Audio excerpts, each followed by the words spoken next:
twisted. Hi everybody, hope you are doing well. I know it's been a while, but I wanted to hop on here because I did host like a workshop recently where I showcased to a bunch of like beginners and some people new to journaling, and I just gave a brief overview about bullet journaling and kind of the world of planners and journals for people who aren't super into the planner community. So I thought I would also share it as a video on my YouTube channel in case you are new to journaling or you're feeling uninspired or kind of in a funk. I think this would be a great video for you. So like the title says, I'm going to be showing a few example layouts that you can use in your journal. So if you like this video, please give it a thumbs up and subscribe to my channel for more future videos like this one. So just to start, I'm going to be giving an overview of what I will be showing today. So this cover is just an A5 leather cover from Kiki K. And the journal I will be using is a Stalogy and A5. A5 meaning it's the size. So the size is kind of like a standard bullet journal notebook, if you will. So it's definitely, here's my hand to scale. So it's definitely like a little larger than, a small little pocket journal, but it's a little bigger.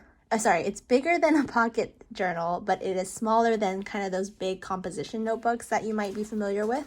So here I just have little things in my side pockets. I just have some stickers that I put here, this journaling card that I got from Peach Palm in like an order.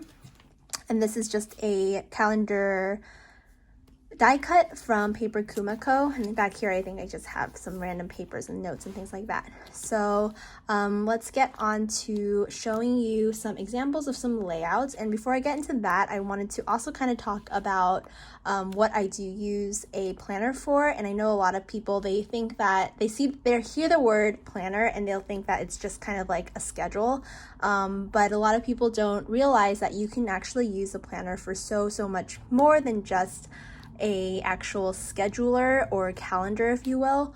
A lot of people will use it for journaling and gratitude, meal planning, tracking, memory keeping, creative planning or creative journaling, anything. Literally, you can use it for anything that you want. So I kind of say planning or journal just as like a broad term, but if you look on Instagram and under many of the hashtags, you'll see people use it in many different ways. So I really hope that maybe you can be inspired by some of my examples, spreads and things like that.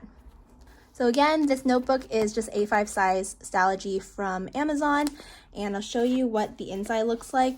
It's kind of like grid paper, and then the top, very subtle. You can see that there are months and the dates, so you can kind of like circle and things like that. And this is meant to be like a 365 planner slash notebook, so it has 365 pages, so you can use like one page a day essentially. But of course a lot of people might choose to use it however they want. So I use it kind of as sporadic bullet journaling, but for the sake of this video I do have some spreads that I made for you guys to check out. So I did plan for the month of August, and this is kind of an example of what I did. I broke it off into 4 little squares. I put a to-do and goals and projects and notes. And this is just how I separated it. I think it's a pretty good standard beginner-friendly way to categorize your month, if you will. So it's kind of like a month at a glance of overview of generally what I want to get done, what are my goals I want to do, some projects that I understand and see that is happening, and then just some general notes. And then, like I mentioned before, you really don't have to be super talented at drawing or doodling. And I know that on Instagram and YouTube, there's a lot of really creative bullet journaling spreads, and that might discourage some people. At least it definitely discouraged me sometimes, because I'm just like, I'm not talented at drawing or anything. So I want to be as basic in some of these spreads as I can. Also stickers, I utilize a lot of stickers, of course, from my shop and from other people's shop as well. These pictures I just printed out from like Pinterest. Here I have some examples actually. So here's some like just printouts that I literally just printed on printer paper or sticker paper. And then here are also some other, like, these are stickers that I got off of, you can get off of AliExpress or Wish. And these are cool because it's kind of like on a washi backing. Some fun ways that you can kind of spruce up your planner spreads if you are bored of just paper and pen. And then of course I'll put in a few, like a little bit of color, so I'll have like these Tombow brush pens that you'll see throughout the spread. I also like to use these, so these are double-sided. This one is like a brush tip and this one's just kind of like a marker tip. So definitely those are some fun. Again, I'll link everything down below, but other ways that you can spruce up your planner. So here is the August kind of overview. And then here is 2 options that you can kind of do showcase your monthly spread. So this one over here is, you know, your traditional calendar. I like to mention that I like to see weeks as a Monday start. That again is really up to you. I personally like Monday starts because I like ending the week on weekends and just kind of seeing that all together. So here is just kind of what you might be used to as just like a calendar. This definitely kind of requires more work, I guess, because you're drawing out the squares and things like that. But definitely I know a lot of people who are more visual and like this type of look will prefer this for a calendar. Another option is just kind of putting all the calendar, the days of the month down here in like vertical, and then I just blocked off each of the weeks and then just wrote down the dates as well. And I know, you know, 2020, I feel like a lot of people don't have too much going on, but you don't necessarily have to use these for events. I wrote here some ideas that you can also use this for. Daily gratitude, so you can just do like a 1 line a day, daily highlights, birthdays, of course, meetings, calls, if you have. So if you want your planner to be more work focused, maybe like you have meetings and calls happening. And then there's these things called list challenges that I like to find and do from Instagram, where it's like each day you'll like do something, or it'll have like a bunch of prompts and things like that. I think you can find them on Pinterest too. I'm of course a BTS fan, if you didn't know already. So one time I was doing like a BTS song challenge, and I had done something like this where I listed each my favorite song based on what the prompt was from that list challenge every day of the week. So that is the monthly overview. Cool, and now we're gonna move on to some other things that people like to put in their monthly overviews in a bullet journal. So here is a brain dump section. I know people like to literally just put just whatever they need to just put on here, also known as like maybe like an inbox, that some people might use that term, where they'll just put whatever thoughts come up or whatever needs to be done. I like to just put sticky notes here and then kind of like consolidate it later or triage what I need to get done. Spending tracker, of course, if you're trying to be financially conscious like I am, I like to just have some spending tracker here and just putting a date, description, category, how much I spent, and for here I put if I received it or if I shipped it or not, things like that. And then here is a habit tracker, and habit tracker I know is pretty popular in the bullet journal community as well. So here I just like listed the days, number dates of the month, and then just the habits I want to do, and then I just kind of check it off. Mood tracker I know is also a really popular tracker that people like to track. So here again, days of the month, and then color coordinated or color coded for how you're feeling each day. I think this is really fun and kind of cool to just look at a glance. It's very satisfying at the end of the month when you see all the check boxes or some things that you're lacking, like here, you know, I didn't work out these days or things like that. So this is kind of fun to do, and another idea. Okay, so now we're going to move on to weekly views. And weekly views, I believe I want to say I have like 4 or 5 options for you guys. So this is what is called week on 2 pages. So this is where I separated each page with like these lines to have 4 boxes. So this one I just put like this week kind of an overview, Monday, Tuesday, Wednesday, Thursday, Friday, etc. So here I kind of broke off each box into different categories. So I had a work category, a personal, and then a shop category. And then for my week overview, I just put to do where it didn't really have a specific day that I wanted to do these. I just knew it had to be done. And then habits, similar to what I showed before, habit tracker with days of the week. Sometimes I'll fill this out and then I'll transfer it to here later on at the end of the week. And then here is the week on 4 pages. So this one, each page has 2 columns. So I divided each of the pages in half. So here I put another week overview with like checklists and things to do, and then again habits at the very bottom. So Monday I actually split the page in the middle as well, and this is because I did to-do lists and tasks at the top, and then the bottom half I chose to do like events or what's happening. So this is another cool fun way to separate your days, and maybe you have a little bit more going on each day, or you really want to identify what are events and what are tasks. So here they are. Again, these stickers are from my shop, just a little bit of deco.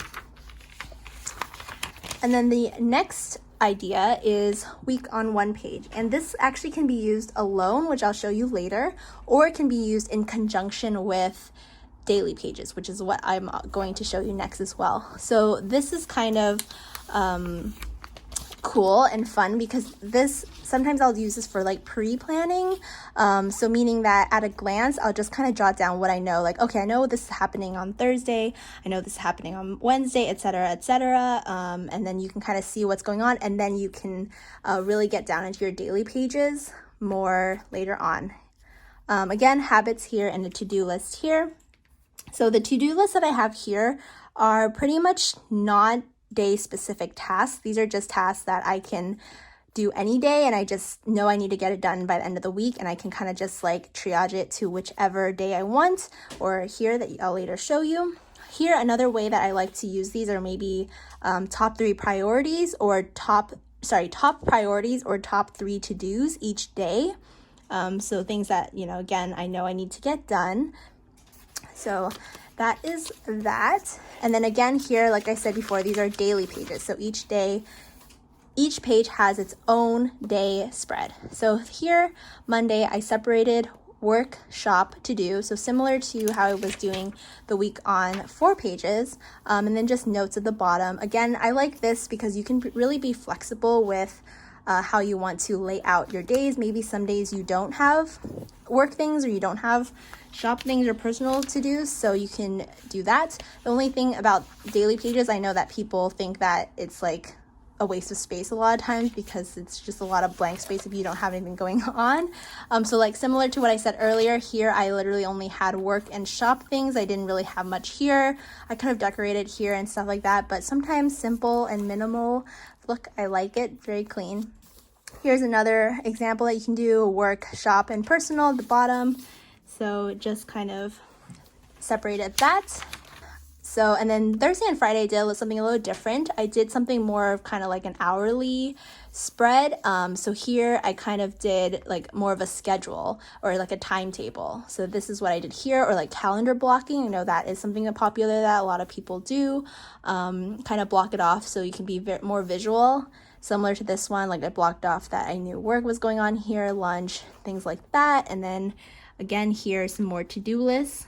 A little sticker from Paper Milk and my shop over here, and then notes. So that is Thursday and Friday, and I believe, oh yeah, Saturday and Sunday I put on together on 1 page because I don't know, I just felt like doing that, I guess. So here I just put like a list of things to do, and just general tasks and things like that.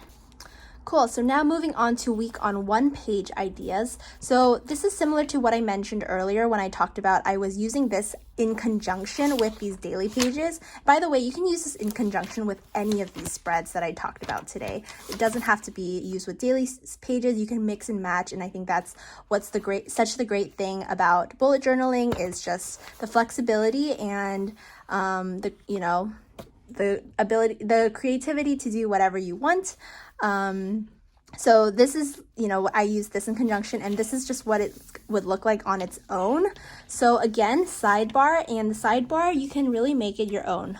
So here are some ideas I did: habits, work hours, to buy, to clean. Other ideas is just doing more trackers, so like cleaning tracker or self-care, finance or bills. I put to do and to buy and to clean here. You can also do to do or meal plan, things like that, whatever you want. So here I actually think I put like the top 3 things I was doing each day, or like doing highlights. And then I even decorated with some stickers. So this honestly is one of my favorite bullet journaling spreads that I did, because it just has a little bit of everything that I like in a planner spread and in a journal. So I really like that. Here I did some other ideas. So like I said before, meal plan I think would be a fun way. So I put breakfast, lunch, and dinner if you're planning a meal plan at a glance. Also daily gratitude. This is also another fun way if you're like, I don't want to use a journal for planning because I have nothing going on. So daily gratitude, this could also be a really great idea that you can do as well. Here is an example of a week on one page that you can also do. It's very condensed. So here I just broke it off into 8 boxes. And again, there's one box that's just kind of like a general weekly overview or weekly to do or notes. So I did that here. These are actually transparent stickers from my shop, and this is just from my shop as well. So again, Monday to the weekend over here, and I just did kind of a combination of everything, like events and to-dos that are going on. I think this is a fun way to do it. So those are my examples of some weekly spreads and monthly layouts that are really great for beginners who are just getting into planning and journaling. I hope that this video has inspired you. Please feel free to let me know in the comments below, and follow me on Instagram if you have any ideas or suggestions on more videos that you would like to see. And I hope this helped you, and thank you so much for watching. Happy planning, happy journaling. Bye.